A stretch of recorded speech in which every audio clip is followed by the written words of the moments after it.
Two betters today on Dupe by the River. Your Philadelphia has bowed out of yet again another tournament. So we're going to discuss what happened in U.S. Open Cup. And of course, we're also going to be looking ahead as our Philadelphia Union will be facing off against the Colorado Rapids in Colorado on Saturday night. And don't you dare go anywhere because you do not want to miss this episode of Dupe by the River. And let's get it started, guys. Done! Dupe by the River doesn't do anything well. There is not one. I'm sorry. There was no creativity. As a Union fan, I take that all day. Another DP. We need to go get Mario Balotelli. And that is right. Welcome, everyone, to Dupe by the River, the show where we follow everything Philadelphia Union. And, of course, we are brought to you by Philly Sports Network. Before we dive into today's episode of Dupe by the River, I want to welcome everyone to today's episode. Welcome if you're watching live from Metropolitan Philly's YouTube channel. Make sure you guys hit that like button, subscribe for all of your future viewings of Dupe by the River. You can find us wherever you stream podcasts as well. Find us under the name Dupe by the River Podcast. And thank you for everyone who's tuning on in, whether if you're on Twitter live. Thanks so much for tuning on in. Make sure you guys follow us on the Twitter account as well. Ladies and gentlemen, without further ado, please welcome on in my expert in duping, Justin Rocky Mountain Bald Friedberg. Got me thirsty right there, my friend. What's up, Justin? How you feeling, man? As I feel like I keep saying, exhausted after another, that adulting grind. Sucks the life out of you. It's You're not kidding, brother. But hey, it's another weekend. We got a number of games. In a flurry. We had, was it Saturday, Tuesday, now this Saturday, and then Wednesday and Saturday. Like it's coming fast and furious. And honestly, I'm excited to getting back into it. Yeah, dude. I mean, it's getting warmer, and the warmer the weather gets, the more the Union put it into gear. And so obviously we'll talk about the US Open Cup. But nah, man, I'm exhausted too, man. Can we just watch soccer, eat, sleep, and repeat? Can't we just do that, Justin? Listen, if I could watch and talk about soccer and do D&D stuff in my career, man, I would like that. Why do we have to adult? I have to be responsible and shit. Why didn't adults tell us that? They lied to us. Absolutely, man. Listen, there's not going to be a lot of adulting this weekend, and we just talked about it all fair. But if you guys are heading to the Philadelphia area, maybe Saturday night you want to be in Philly for the Union Colorado match, even though we're not going to be in the area. Just beware. It's a lot of Swifties out there this weekend. I don't know. How do you think Swiftie feels about soccer? You think she likes the world game a little bit? I feel like she's gotta but I also feel like in kind of a heel turn, she'd be a fan of like an obscure team.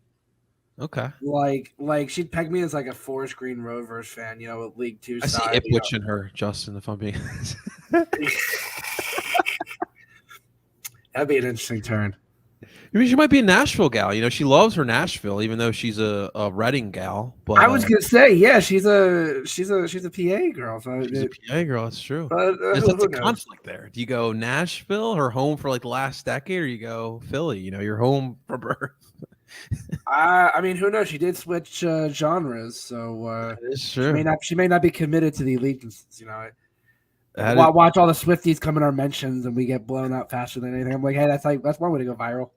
Now my fiance, I can't call her my girlfriend. Now my fiance is probably going to the comment section. Be careful what you say of T Swift, babe. We love the T Swift here. Listen, if Nat wants to blow us up for getting angry at me for making a Swiftie comment, I'll go right. Listen, the engagement's worth it. Engagement. I'm right there with you, brother. But yes, please be careful.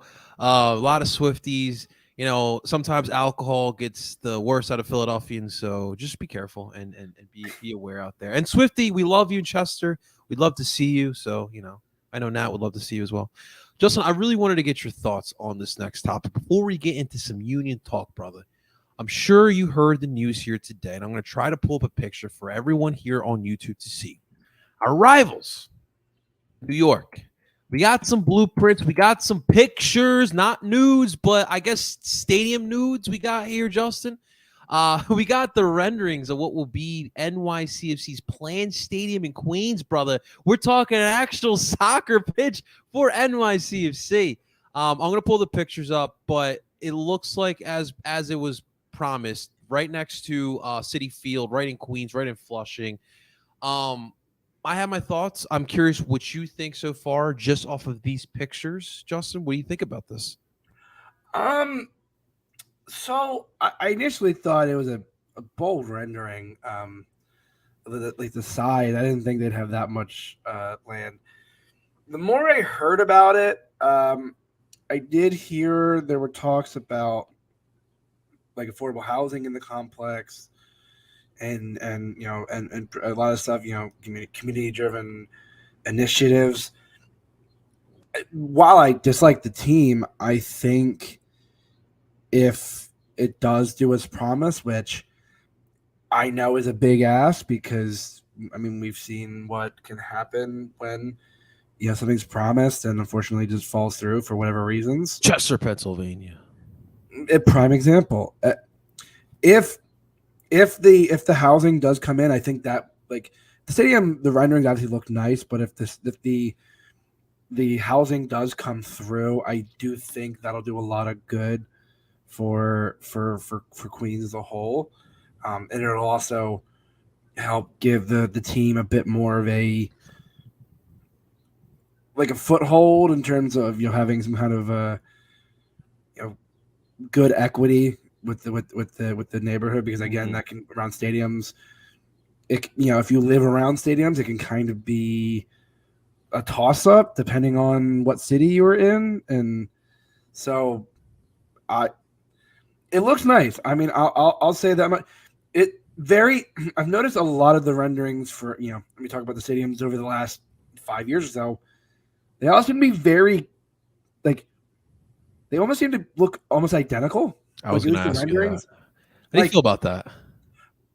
It's weird because Allianz Field, Q2, Lower.com, TQL, Austin Stadium, Nashville, St. Louis, or did you say that? I don't know if you said that, but no, but they all kind of, they're all in the same vein of these weird pointy areas, and like a massive square focal point in the center, and I don't know, it's odd. And then you see the stands.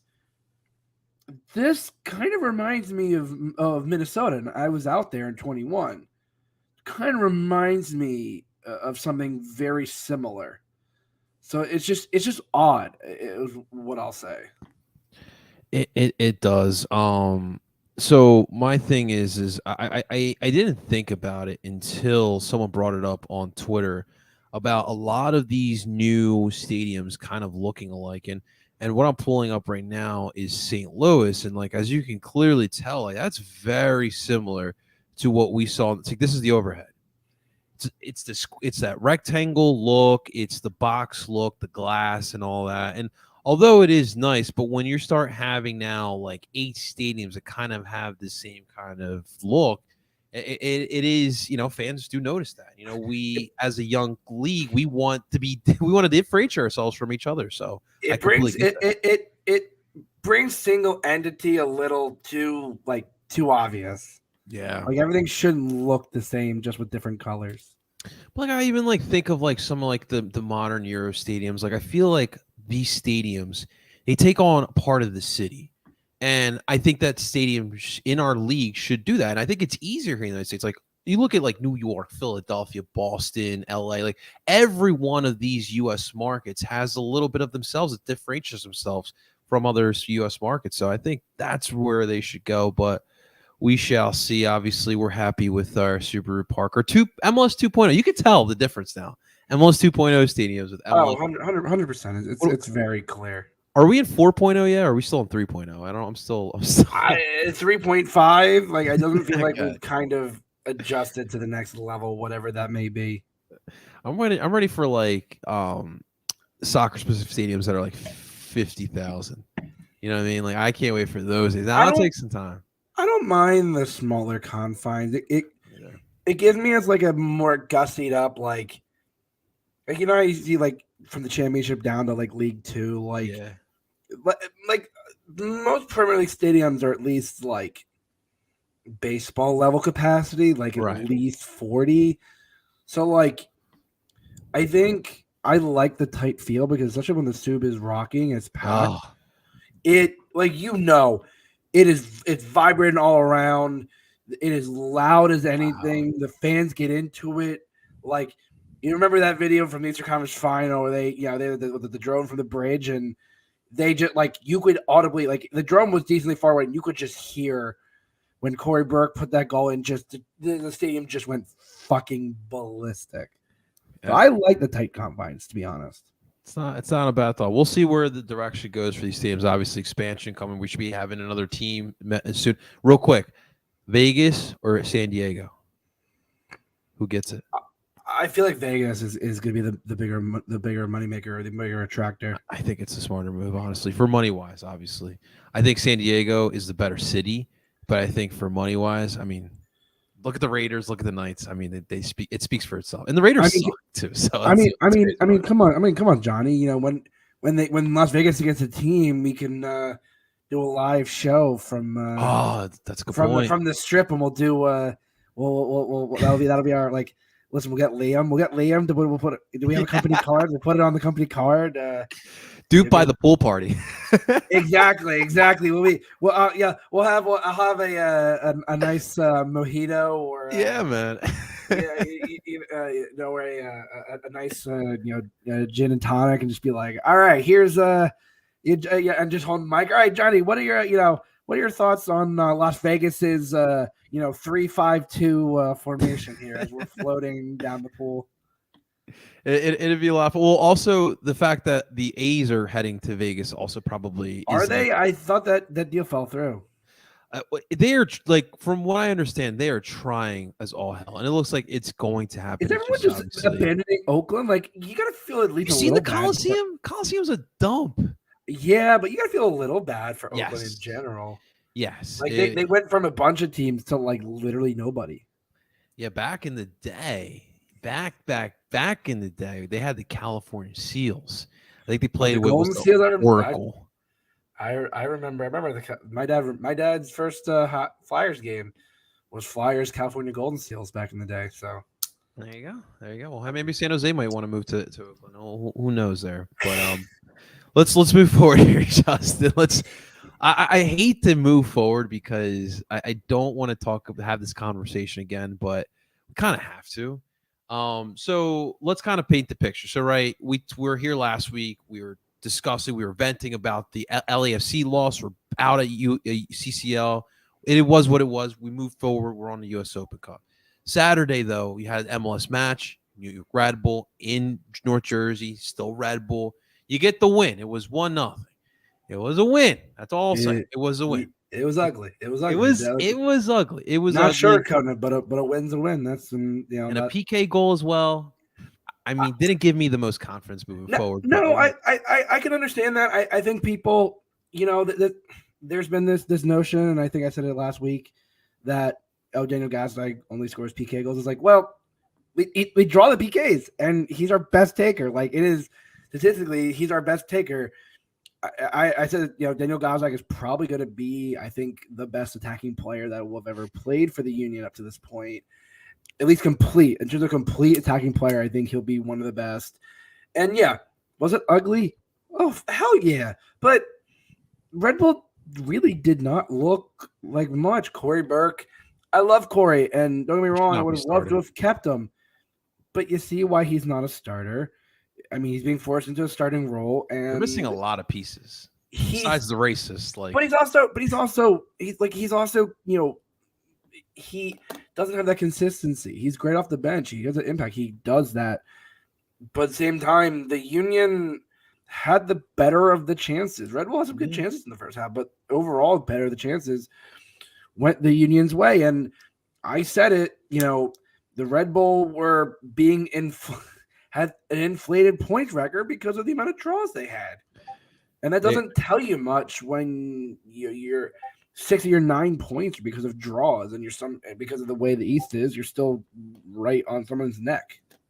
And even during the struggle of the Philadelphia Union, they still are the coaching Grim Reaper, man. They get Struber out of there. Well, that was long. That one, I feel like that was a long time coming. Well, I say a long time coming. The start of the beginning of the end was obviously the handling of the Dante Van Zier situation. I think terrible, man. You've seen that. I mean, Viking Army came back at least by a very tight margin. Empire Supporters Group,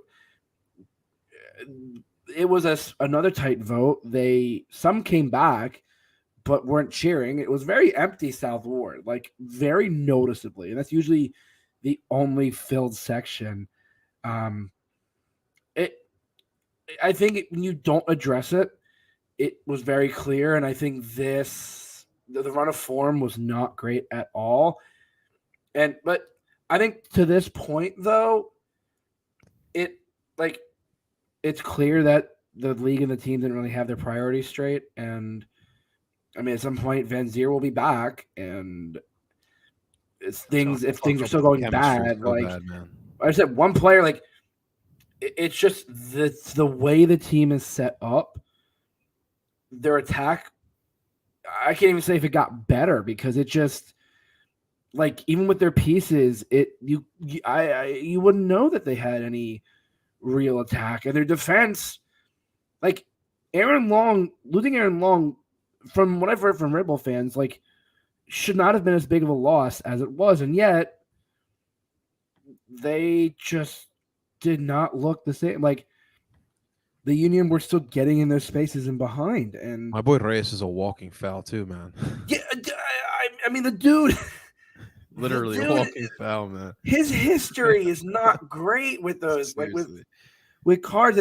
And also, I will say though, I was trying to remember what the timing of the Union tweeting about Corey and Andre like being buddy. I think that came before Corey's very dangerous, and he's lucky it was not a higher studs up challenge because it was a dangerous challenge, and he got very lucky that it was only a yellow. Like I don't think it wasn't going to be a red, but like it was like it went from 0 to 100 real fast, and like Corey was with some of these weird challenges was like you left on pretty good terms. What the hell? Yeah, man, it was absolutely wild. So the Union walk out there with a 1-0 victory. You get the 3 points, so it is what it is. Struber is out. By the way, Struber also, I think it was Mark Fishkin who reported after. He had some quotes after. Dude, he knew he wanted to be out of there before the season even started. Like, dude, you already set yourself up for failure at that point. So kind of feel for Red Bull fans, I guess, at this point, because their organization's in disarray. You got a racist running around this club. Now you don't have a manager. You have no attack. You have no attack, literally. Fan base is just conflicted. There's a lot of season ticket holders pulling out. So, dude, we'll see what happens with the Red Bull. I think that's something we'll have to keep monitoring. But it's literally hit the wall, man. They may miss the playoffs for the first time since I was in high school. I think that one is as I've been saying for a while, and I've caught a lot of flack for it, but I'll stand by it. The results up through June generally don't matter. Like it doesn't help to start really shitty, but at the same time, there have been a lot of teams that have had good second halves that have rebounded, or teams that, and I will say this, I still firmly believe Cincinnati will drop like a rock because Brenner, their form has started to slip. Brenner is gone, and I have a feeling Vasquez may not be far behind. And if they lose those two, I don't give a shit how good Wobodo is in that midfield. They're gonna have no attack. Dude, you're right. Montreal's one of the hottest teams right now. Yeah, so. Which is fucking wild. Like, fucking. Although that the way Hernan Losada teams are, though, like they'll cool off. Like it's one of those. They've been playing well, but at the same time, like we saw this with DC, and it's going to come down fast. It's going to come, man. It's going to come. Well, let's move into the U.S. Open Cup. Obviously, I don't have to reiterate, any Union fan, when they hear U.S. Open Cup, you get a little, like, your stomach twists a little bit. You don't lie. Your stomach does twist just a little bit when you think of 2014, 2015, 2018. So we go into this one, and I don't know about you, Justin, but I felt good about this matchup. I felt like Minnesota, it was a favorable matchup. But one thing you need to remember, ladies and gentlemen, this is U.S. Open Cup. What happens MLS literally does not matter in this tournament, because anything can happen. That's kind of what went down. The lineups, little changes. You saw Lowe get put into the lineup. Harriel and Matt Rial were your fullbacks. Ali didn't travel. Ali didn't even travel. Pereira, my boy Pereira, got the damn start. Got a little Jack McGlynn, Jesus Bueno. Joaquin Torres got the start. You got Urre got the start with Chris Donovan. Yeah. But so it was a 0-0 first half, right? And then the second half, Minnesota put up 2 goals in a span of 8 minutes, guys. 2 goals. And I don't know about you guys, but I felt like the match was over. But then the Philadelphia turned it the F up at that point. I said Chris Donovan like that. But Chris Donovan, first off, he gets a goal. Okay, he gets a goal. Let's put it that way. It was a nice finish. It was a nice rebound. And he turned the ball over. He got really lucky on that play. But, hey, he got the ugly goal, cut the lead in half, and then, dude, it was literally like 20 minutes of just biting your freaking nails, just hoping just for the soccer gods to just do us one little solid. Kai Wagner with the last-second 94th minute goal. That would send it into extras. Minnesota drew first blood with the Hangwane goal. Again, he had a nice match in this one, contributed on all 3 goals. Kai Wagner would need some last-minute magic yet again. In the 120th minute, he gets the game tire. So we go into PKs. And I don't know if you feel the same way, Union Nation, but PKs these days are a horror story, okay? 7 rounds, and, of course, the difference maker in this one. The man who saved us in regular time and the man who saved us in extra time helped us lose this match, as he got denied in that last PK, and we would lose this one. We get bounced in CCL and US Open Cup in the span of a week, just like that. Justin, before I get your thoughts, this is what I will say. This one does not feel like CCL to me, right? Number 1, it's US Open Cup, like we talked about. Anything can happen. You need a little luck in this tournament. Number 2, everyone's rotating. Everybody and their mom's rotating in this competition, unless you're a USL side, right? And then number 3, dude, you went all the way down to the wire. Dude, these PKs can go either way, as we have seen before. I can't be. I'm upset because it's heartbreaking. I'm not upset because of the form of this team. And I think that is where we need to start off here. We're talking about this U.S. Open Cup matchup. Justin, how do you feel? I think he summed it up pretty well. I think the CCL one was a little more disappointing just because you were in it and then it blew up in your face. And it was LAFC. Well, that too, but also the manner of which it was. You had it was an ugly game against Red Bull, but you've been grinding out games this year, and I think that's been fine. Like, it's not going to be as pretty as it was last year. It might be. Who knows? Like, again, this team always starts slow. I think the reason especially why it's not disappointing, one, because of the fight in this team. Like, first of all, I did turn it off at 2-0, and Philly teams must just know when I turned it off, because the Union did better when I turned it off, just like the Sixers for the past 2 games. I haven't watched until the 4th quarter, and they've won both games. So in true fashion, I am keeping with that tonight. So if the Sixers win Game 6, you're welcome, Sixers fans. If not, I'm still standing by my judgment call here. But I think the biggest difference between the U.S. Open Cup now and you even talk about as far back as 2018, I think the biggest difference is this team doesn't suck. Like, This team isn't bad like it used to be. In 2014, 2015, and even 2018, the team was not good. Like 2018 was a start of something a little bit more, but it wasn't really until 2019. This team used to have to rely on Open Cup, and their record overall in Open Cup is still pretty good. You've made the 3 finals. Your record's been overall pretty solid, but it's not as disappointing because, you got bounced from CCL. Yeah, you got bounced from US Open Cup. You're still probably in position to make the playoffs. You have Leagues Cup at a certain point. Like,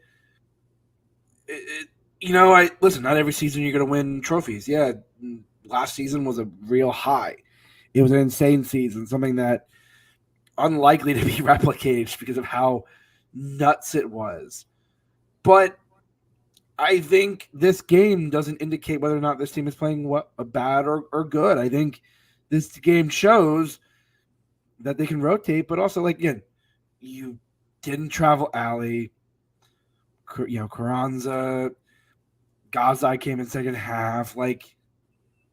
Although the only thing that does concern me a little bit, Jack Elliott did not have a good game. It's been kind of noticeable, but he's been covered up by it. I hate to say it, but does Damian Lowe warrant more starts with Blesnes? Because that partnership has actually worked out well. Let me ask you something. You think Bale at all is in that mind of his? You think that play in general is on his mind? No. The funny thing is, it's only been the last, I wouldn't even say month. It's been recent within the last few weeks that's been noticeable. So I don't know what's happening. I think maybe, like I said, I for the life of me can't figure it out, but I was, watching the game with friends and we started commenting it started to be noticeable that Jack Elliott last few weeks has not had the best of games, and Damian Lowe's healthy, and you got a bunch. You got Saturday, you got Wednesday, Saturday. Do you consider rotating your back line? I feel like it's something you got to consider. It does bring up a good point. Lowe, I won't say had the best match on Tuesday night and against Minnesota, but he overall has looked like the second best center back this season, overall throughout the entire season. So I don't fully doubt you there. One thing I wanted to ask you: this front office has to be watching Chris Donovan and I guess a little bit Quinn Sullivan have to say to themselves that they need another forward on the squad. I don't know how you watch this and say you don't need it. Yeah, I've been talking about it. I think in the summer, and I think Jim mentioned it at one point, I think you got to look at the MLS trade market. I think what you need is that MLS vet that is going to give you 25, 30 minutes tops. Can I give you a name? Can I give the name I've been championing for a little while? Although I have a couple names, but. Well, what we need what we need is Chicago to start losing, because there's no one I want more on my bench than Kai Kamara, dude. I'm not kidding. Is the name at the top of my list. With my friends, we were literally in the Discord, and I was like, you know what this game needs? And someone said Connor Casey. I said Kai Kamara. I said Kai Kamara would be that type of player.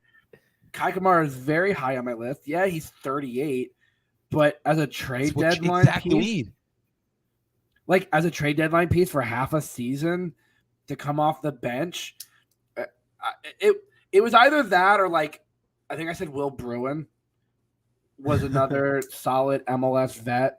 But Kai Kamara was absolutely at the top of the list. Johnny, you know me more than I think I do.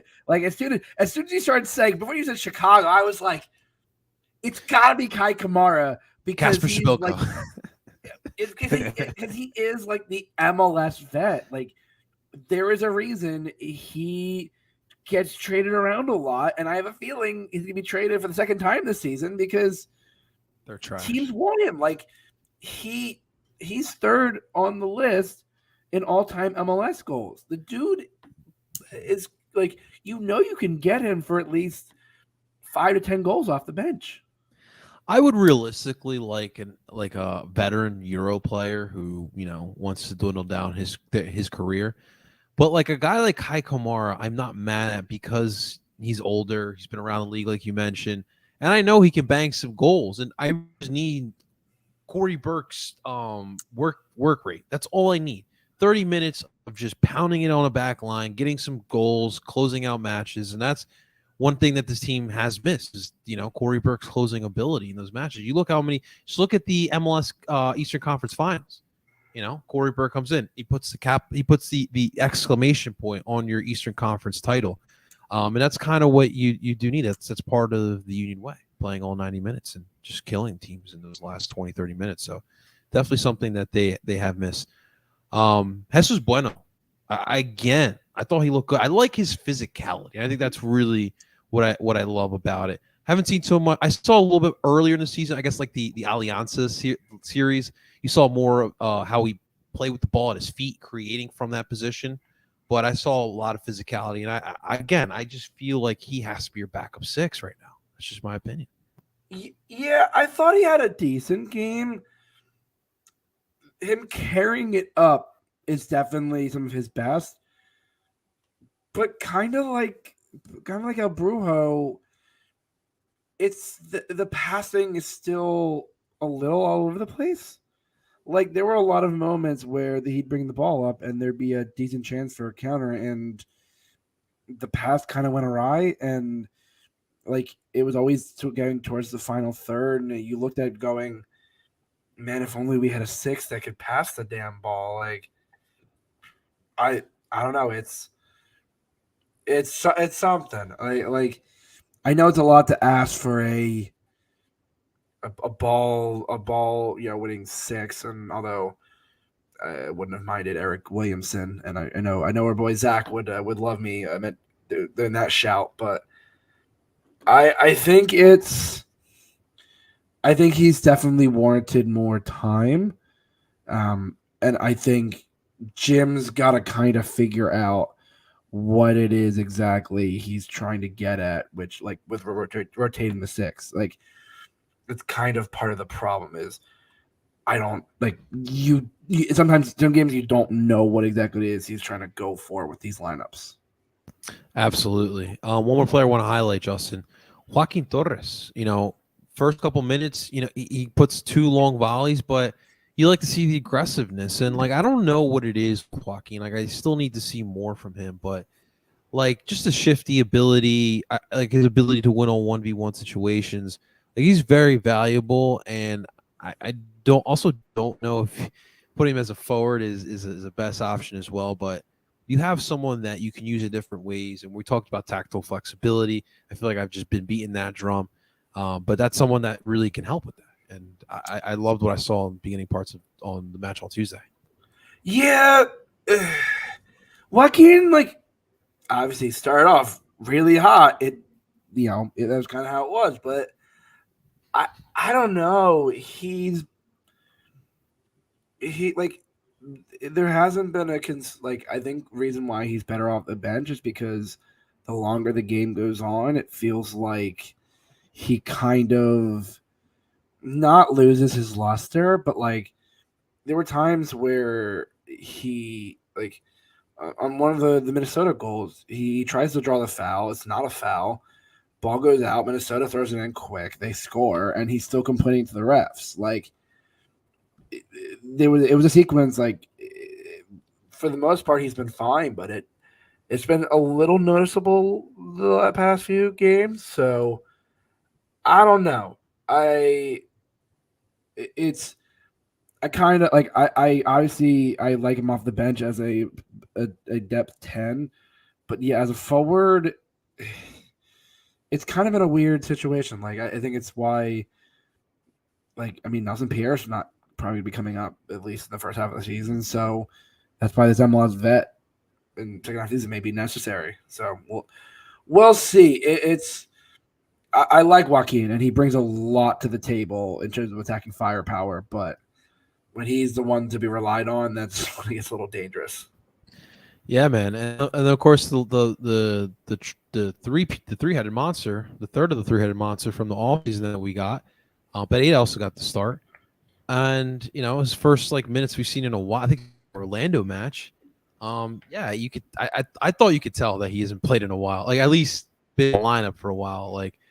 I just didn't like what I saw overall in the 60, 70 minutes.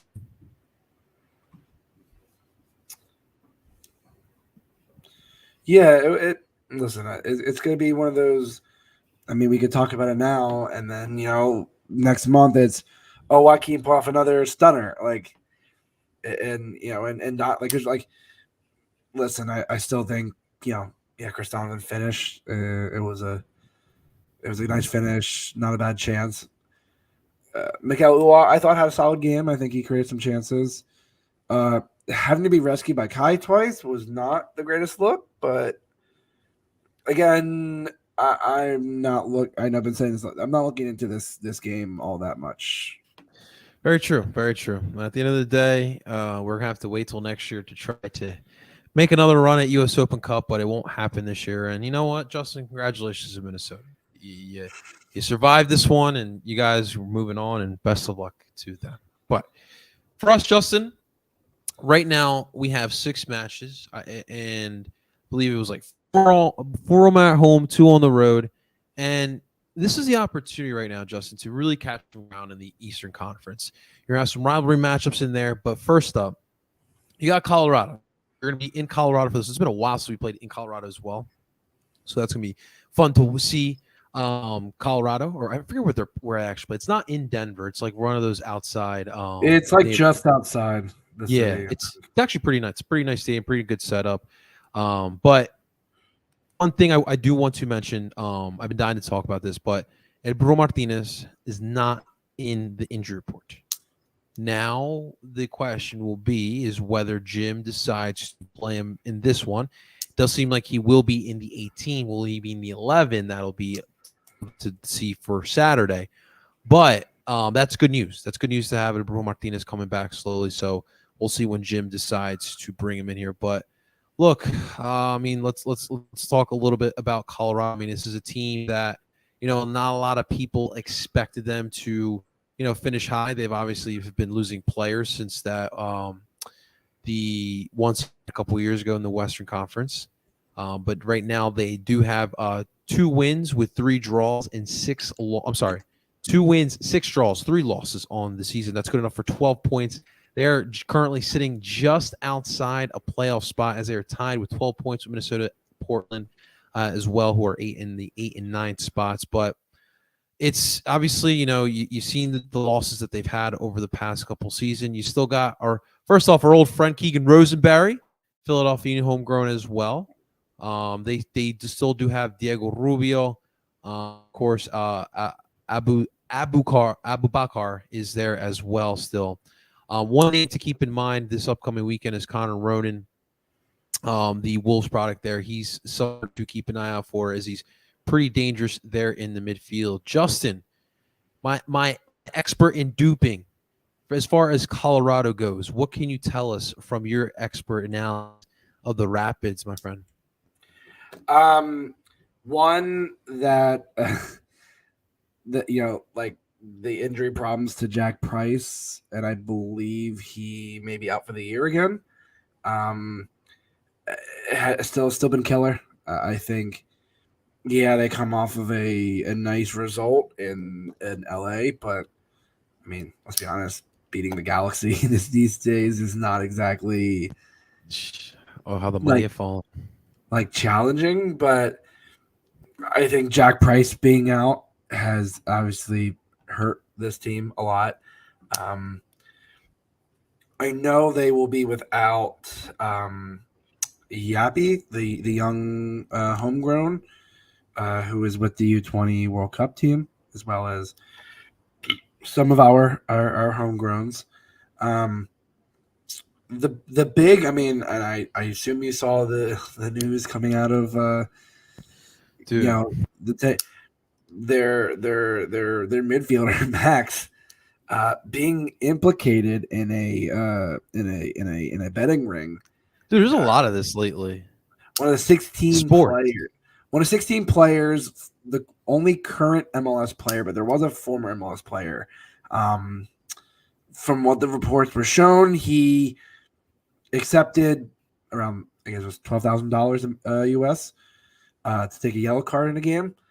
And the league, I think this was last season, and the league cracked down and all it, like, put the hammer down and all this and made statements. And I kind of laughed because I was watching morning footy this morning, and Charlie Davies, who has not always had the greatest opinions on the Union, he doesn't have a great time here, but he made a very, very good point. Where was this outrage for the Dante Van Zier situation? Like, I get it. Sports betting when it's a player is not great, but sports are literally partnering with betting companies. There's betting companies on soccer jerseys. They run promos all the time. I do not understand why they've made as big of a deal of it as it is. Like I said, if they had made more of a stink about the Dante Van Zier situation, people wouldn't be calling out Red Bull and the league as a whole. It's kind of a fucked up situation. Like, I don't understand, but it's another ding on a team that, kind of like with Red Bull, is being propped up by a lot of draws. Like we said, 2 wins and 6 draws.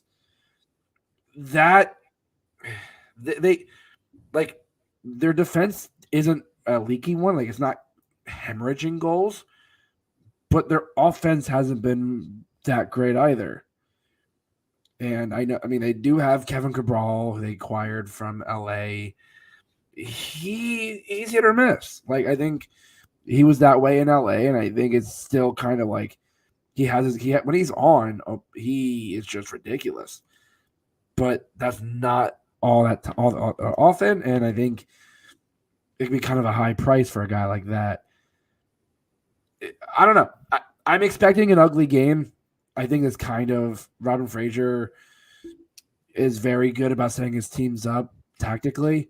He doesn't get enough love in this league, man. Yeah, even when they were first place in the West, I don't know if he got much of a shout for Coach of the Year. It's crazy, man. But yeah, I mean, listen, I respect. He's a solid coach. He puts a team up well. But if any were a game for the Union to shithouse their way to an ugly road win, another one. This is definitely one of those games. It kind of does feel that way. Obviously, Union are more than likely going to rotate again. We don't know what to expect from Colorado. They're also dealing with their certain injuries. And one thing to keep in mind as well, the altitude is always a factor. Now, the Union are a very well-fit club. We all know this. But altitude, I do believe, will have an effect on this match. And I agree with you, Justin. Like, I kind of see this being an ugly one. It could be a draw, a 1-1 draw, or if a 1-0 win, if that. But for the Union, look, you got to find a way to fight for these points, man. You got some clawing to do, and more importantly, finding your form.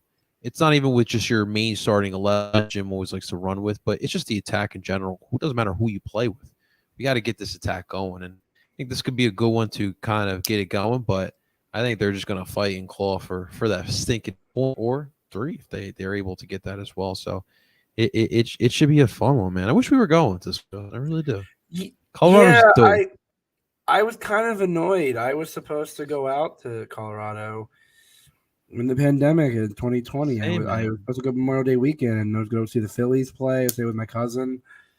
I was kind of hoping because my ultimate goal is to eventually try to make it out to every MLS stadium if I can. Hell yeah, man! I see him, dude. That's an ultimate goal. Some are tougher than others. Still got to do DC. I've never been to DC. I'm gonna do DC this year. I'm excited. I've never done Red Bull for a Red Bull match. I've done Red Bull. Oh, that was so much fun. Had a great time with our dude. pals. We were rocking up there, man. Oh my god, I was having a fucking blast, and even on the train ride home, I think it was a group of like 6 or 7 of us. God, yeah, we were getting some odd looks from the other New Jersey Transit passengers at 11:15 as we're riding back to Hamilton. But we were having so much fun. It was a blast. I fucking loved it.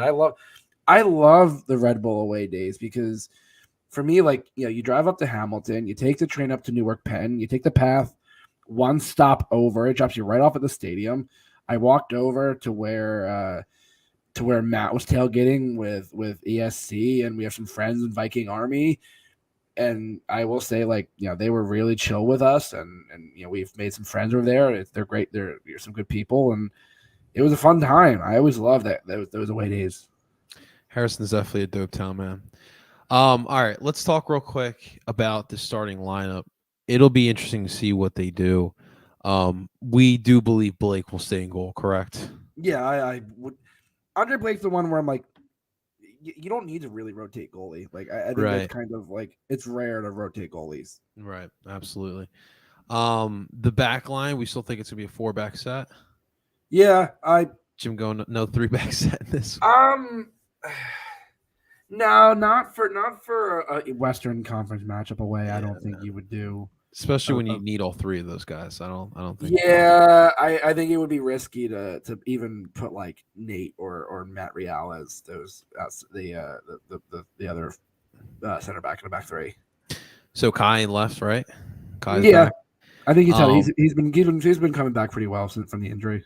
Do you go Glesnes Elliott again for this one? I think you go Glesnes Low. Glesnes Low. Okay. At least for this game, I like that formation. I like that.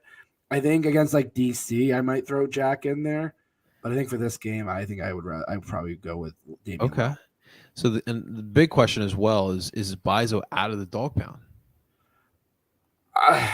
I'm gonna say no. I think Nate starts. Nate's been having a good series of games. So I think you got to go with Nate as well, man. But we obviously training is a big factor as well as we've seen in the past. So that's how Bizo got back into the lineup. We'll see if that helps him this time around. The diamond midfield in the left side. Well, obviously, let's keep in mind we didn't mention it. Jack, Brandon, and Quinn are all gone for. Mm-hmm. Well, I think Jack is available for this one, right? Did I read that correctly? And then he's gone. Yeah, I'm sure. I think he's gone after. Quinn and Brandon are there already. Jack will leave after Saturdays, and he'll go straight to, I think it's Argentina this year for the U20s. Yeah, it's supposed to be in Indonesia, but yep, in Argentina. Indonesia, my bad. No, yeah, so it's in Argentina. It was supposed to be in Indonesia, but due to Indonesia, I think not allowing Israel, not recognizing Israel. It was a bit of a geopolitical thing. They stripped it from Indonesia, so it was a last minute. Argentina was like, "Yeah, we'll host." Like, we got this. But yes, that's why we got Justin here. Thank you for that one. But yeah, so Jack will be heading there. So, you go with Jack in this one just for that last one before he heads out if he's there. Yeah, I think your diamond midfield's got to be Jesus, McGlynn, Ali, and Gazdag.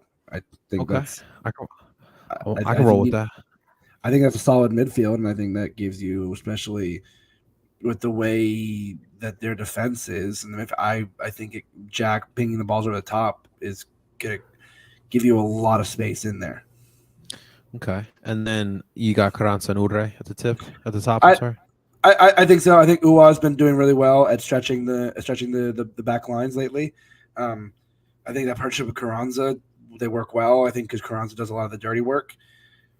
But I think you're going to get those passes in behind. I think Uwa's going to be able to get in behind. It's just how many of the chances we get to finish because, there's like their midfield, their defense might not be the best, but it doesn't hemorrhage goals.